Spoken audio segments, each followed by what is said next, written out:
I had a friend in school who was the daughter of a doctor, and she said that whenever she got sick, her father would just go through the sample medicines that came from the drug companies saying, try this. In other words, she didn't get the careful treatment that his other patients got. This was the case of all the kids in the family.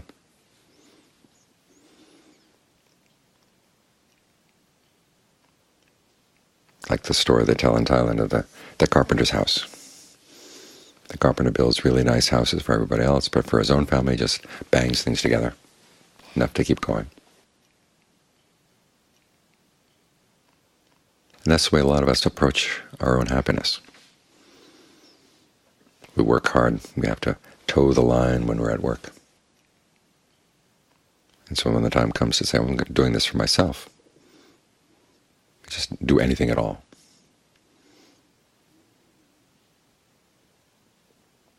One of the things the Buddha teaches us is that we have to take our own happiness seriously. You don't have to do it. It's not that he's imposing it on you. But still, it's something that's worth doing. We're often told that our own happiness may be selfish, but he says, no, it's not. Because the qualities you have to develop to be really happy are good things.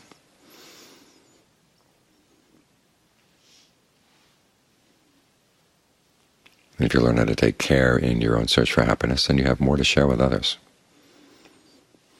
Because for him, happiness is not just pleasure.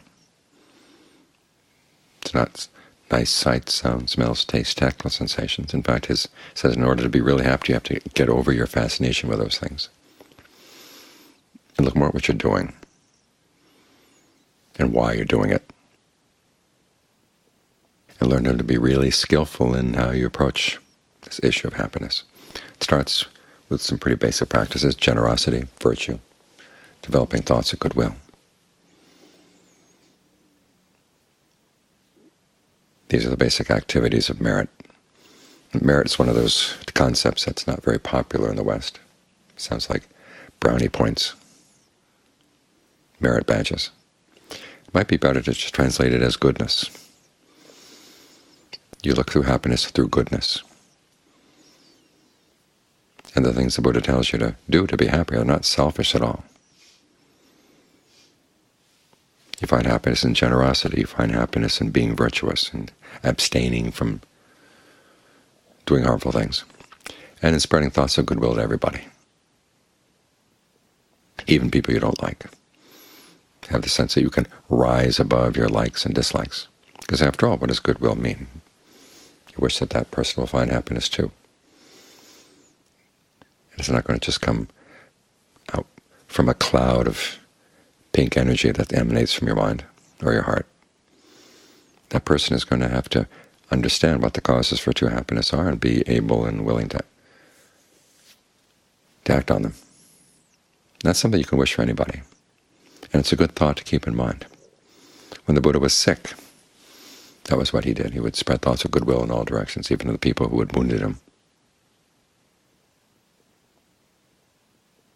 And that way he wasn't just on the receiving end of the suffering or feeling victimized by the pain.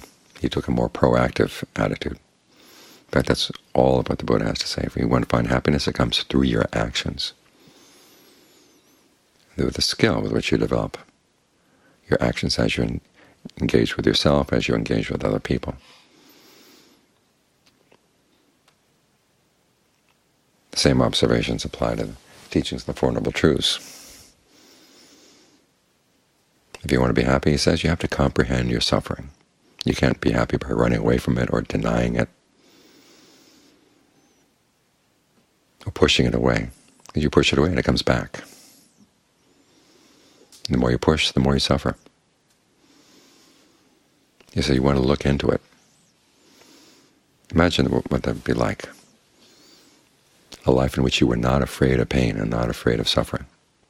The sense of freedom, the sense of strength that would come with that. Well, that's what the Buddha is teaching. But first he says you have to face up to the pain, you have to face up to the suffering, figure out what it is. He didn't say that life is suffering, he just said that clinging is suffering. This clinging is what? It means to, the word for clinging in Pali means to feed. What are you feeding on? As you said, you feed on your inner sense of the body. You try to find pleasure there. You feed on your feelings. You feed on your perceptions. You feed on your thought constructs. You feed on your consciousness.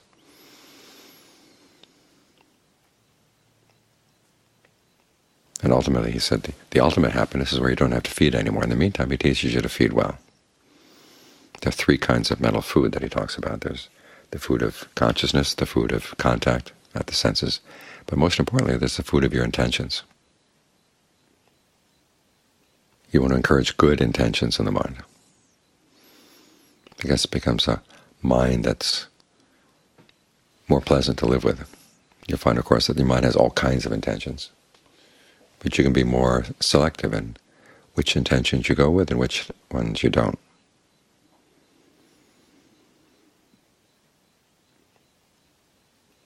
This is where we come to the practice of concentration. As the Buddha said, you can think good thoughts all day and it wouldn't be harmful except that it really tires you out, so you need energy.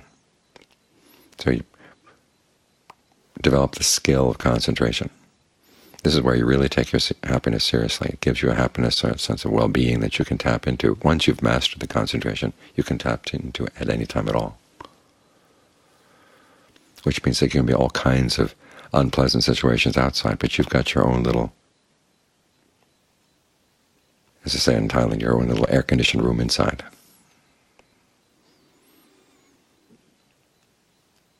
And the qualities that make this into a skill are the ones that the Buddha said go into the practice of mindfulness. You want to be mindful, keep in mind what you want to do,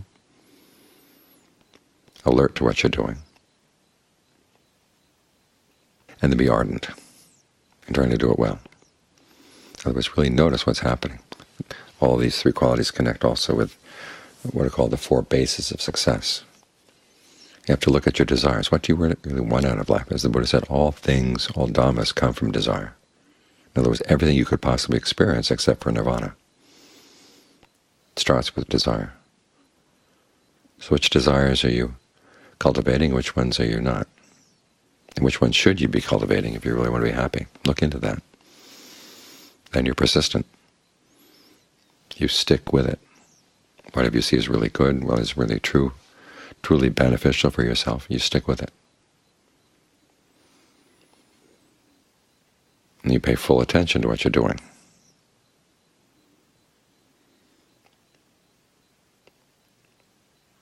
In other words, as you meditate here, you're not just going through the motions. What is your breath like right now? Does it really feel good? Could it feel better? When you're adjusting the breath, how do you adjust it in such a way that you're not making yourself more tense? How do you give the breath some freedom to go through the body? And when can you learn to lighten your touch so that all you have to do is think longer, shorter, faster, slower, and the body responds?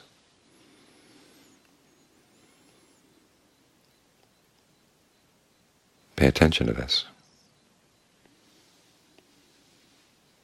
And then finally, use your ingenuity, use your powers of judgment as to what's working, what's not working.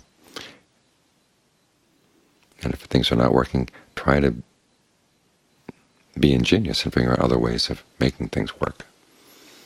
There's only so much that the Buddha or any teacher can explain to you from outside. A lot of this has to come from within. You look at the teachings of the Forest Ajahns. There's no one meditation method they teach. There's no one approach to things. Lots of different approaches, lots of different angles. Because each of them had to go out in the forest, be on his own, and come up with solutions on his own. Learn how to frame a problem, learn how to test the frame. If that doesn't seem to do quite right, well, take the frame apart again and try framing things in another way.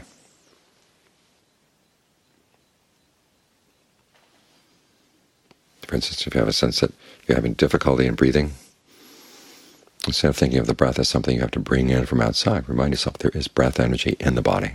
And it actually starts in the body. It doesn't start outside. It starts in here. So hold that perception in mind. See what happens.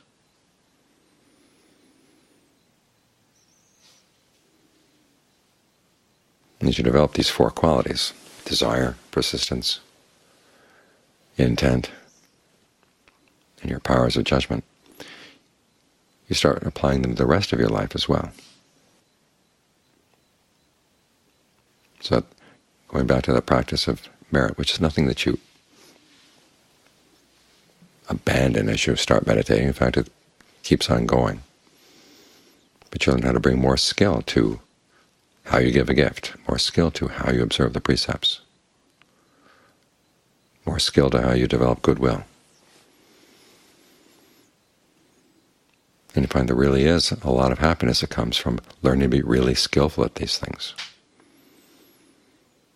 Because in developing a skill, you've learned how to be a lot more solid as a person. There's an inner sense of unshakableness. Remember the Buddha's instructions to Rahula before he started teaching him how to meditate. He said, make your mind like earth. Unpleasant things come, and earth doesn't shrink away. Make your mind like fire. The fire burns up garbage, but it doesn't feel disgusted by the garbage. Make your mind like water. Water washes away dirt, but it's not disgusted by the dirt. The wind blows garbage around, but it's not disgusted by it. There's not telling you just accept whatever comes, because he then uses these instructions as a preface to his instructions on breath meditation, which involve a lot of experimentation, trying things out. What he's saying, you need the quality of mind that can look at things for what they actually are, rather than in line with what you might like them to be or not like them to be. So you can really see, are your actions skillful or not? What would be better? How could you improve your level of skill?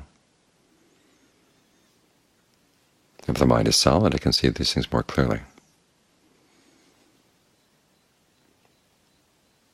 And it's this level of solidity that really is a major source of happiness inside, the sense of not being pushed around by things. As the Buddha once said, there is no happiness other than peace. And as I said this morning, a lot of us might think, well, there's lots of pleasures that don't involve any peace at all. Well, what's pleasant about them is they give the mind a little bit of time where it can just rest with something, but then usually gets pushed out. But if the mind can develop this sense of solidity inside where it's not shaken by things. I've been reading a lot recently. I'm practicing my French and studying about different first ministers of France, and they were all in very precarious positions. They had lots of ups and downs in their careers. People like Richelieu, Mazarin, Talleyrand. But one thing they all had in common was a quality of unshakability that enabled them to face up with the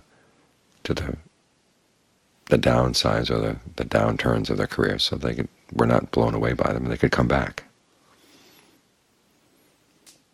again and again and again. So try to develop a sense of unshakability inside, so you can be more skillful in the meditation, be more skillful in how you're generous, more skillful in how you're virtuous, all the good parts of the path. And this way your happiness is not just something that's nailed together over a weekend. It's a happiness that shows good quality workmanship. It's solid. Well done.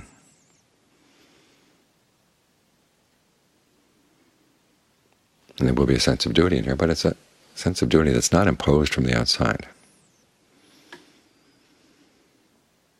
That's the nice thing about the shoulds in the Buddhist teachings. You read about Freud, and he talks about how people's minds are divided into the part of the mind that just has basic desire, and the part of the mind that wants to survive, and the part of the mind that tells you, well, this is what you got to do this, how to do that. In other words, the superego is telling you all the shoulds. And in the society that Freud was working in, all the shoulds were coming from a system of thought which didn't really talk about your happiness. The shoulds just were going to be imposed. You've got to do this, you've got to do that, for reasons which may or may or may not be connected with happiness, which is why there's such a struggle inside. But the Buddhist shirts are all there for the sake of your happiness. You should comprehend suffering. You should abandon the cause. You should develop the path. You should realize the cessation of suffering. Why? Because it makes you happy. So you don't have this big struggle between your desires and your superego and your ego. I mean, there will be a conflict inside, but it's basically because you've got the desires that have the wrong ideas about happiness. But you can learn how to educate them. This is what all your desires have in common, the desire to be happy.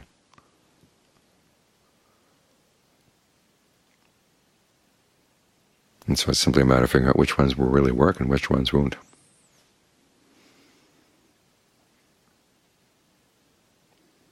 So it's all for the sake of your happiness, a true happiness, which is not a selfish thing, as I said, because it all comes from within. It comes from doing good things.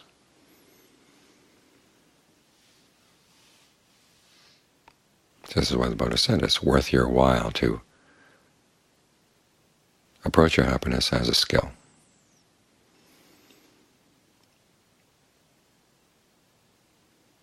A skill that requires a lot of effort, but that more than repays the effort that goes into it.